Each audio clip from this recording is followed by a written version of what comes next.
excellent, dealing with such a huge reach advantage. What was training camp like for that? Man, my training camp, I'm still a developing fighter, to tell you the truth. So at this point, I'm not as much focusing on what other people's strengths are. I'm focusing on what my strengths are and what I bring into the cage. Maybe at some point, when I'm at my ultimate best fighter that I'm ever going to be, I'm going to be sitting around watching all their tape and basing it on how they fight. But at this point, I was working on what I need to do better. And so that was moving, that was angles, that was straight punches, that was looking for the openings. And her reach, yeah, it is a factor, but as long as I did my game the right way, I knew it wasn't going to be too much of a factor. Awesome. How far are you away from being that ultimate fighter that you want to be? Oh gosh, I don't know. Sky's the limit on that one. There's so many people that I look up to right now. My coaches, I've got Johnson on, who he's got the most famous Muay Thai fight in history, the elbow fight. If you check that, yeah. I've got Gilbert Melendez, who I get to work with, and you guys all know about Gilbert Melendez. Mm-hmm. I've got just these great guys that I'm around: Nate Diaz, Jake Shields, and Moses Baca with the jiu-jitsu. I've got just amazing people, and I am not on their level yet.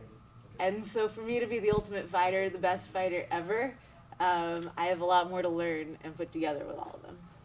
Getting back to the fight, how surprised were you that it seemed like it was a desperation move by her to go for the takedown a couple times? You seemed to handle it very well, but was that surprising to you, or do you guys expect that to happen?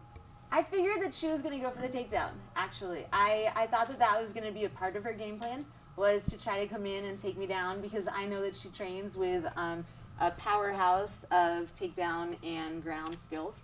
And so, yeah, I figured that she was going to look for it.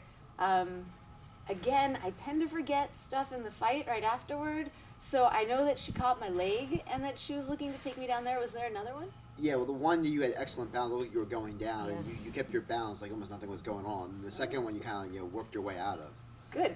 Would you like us to tell you more?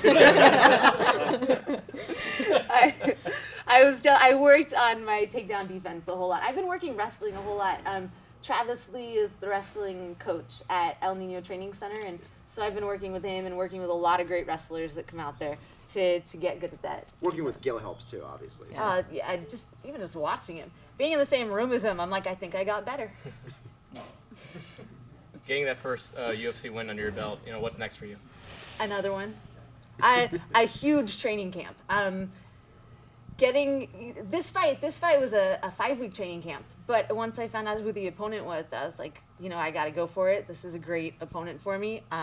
And this was definitely a huge boost and validation that what I'm doing is the right thing.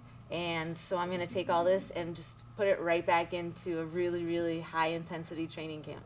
How nice was it to not have to go all 3 rounds for the first time in a while? Your last few fights, you just keep going the distance over and over again. How was it nice to actually finish somebody? Oh, dude, it was so nice. You know what? When I was in there, I was like, everyone deserves to have a first-round knockout sometime or another. At some point in their career, there's only so many of those that show up. Yeah. So I was like, dude, I have earned a first-round TKO with the battles that I've been in at this point. So I want this to happen, and it was really nice when I did. So you were saying that before the fight? That's what I was telling myself when I was in the cage. I was like, dude, I got to make this happen right now. I got to make this happen right now. I was like, I am in line. I'm up. My lotto numbers, statistics, it's time for me to get another first round, and I wanted it. And so when the fight started, what did you think? What did you see out of her, and how did you feel? I mean, you made it look easy there at the end, but... I knew that she was going to come in strong. I knew that she has really good technique and that she has a lot of faith in her technique. And I also knew, I know some other women who have fought her. Miriam Nakamoto fought her, and Raquel Pennington fought her. And so I had watched those fights.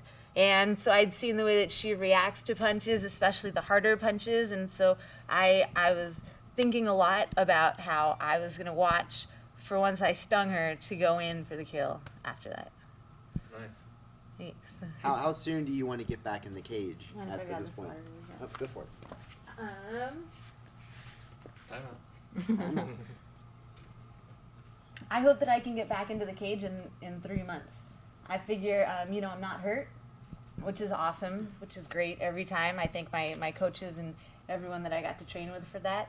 And so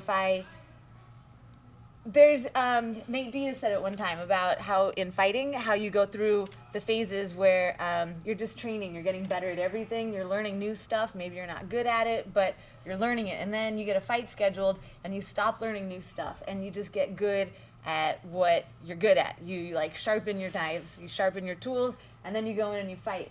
After the fight, you're like, all right, I got to learn this, I got to get better at this. So I feel like 3 months is the perfect amount of time for me to do that. A month to be like, I'm just training, I'm in the flow of it, and then 2 months to get sharpen all my tools, and then get back in there, I hope.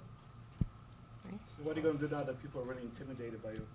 Are they intimidated by me? Yeah. Am I That was scary? vicious, that was vicious. They should be now. Is that the plan? That's always the plan. I hope they're scared. That's great, because I've never been known as the most intimidating in person, but shoot, I hope they all watch the fight. I hope they go to bed thinking about the fight. I hope they have dreams about this fight.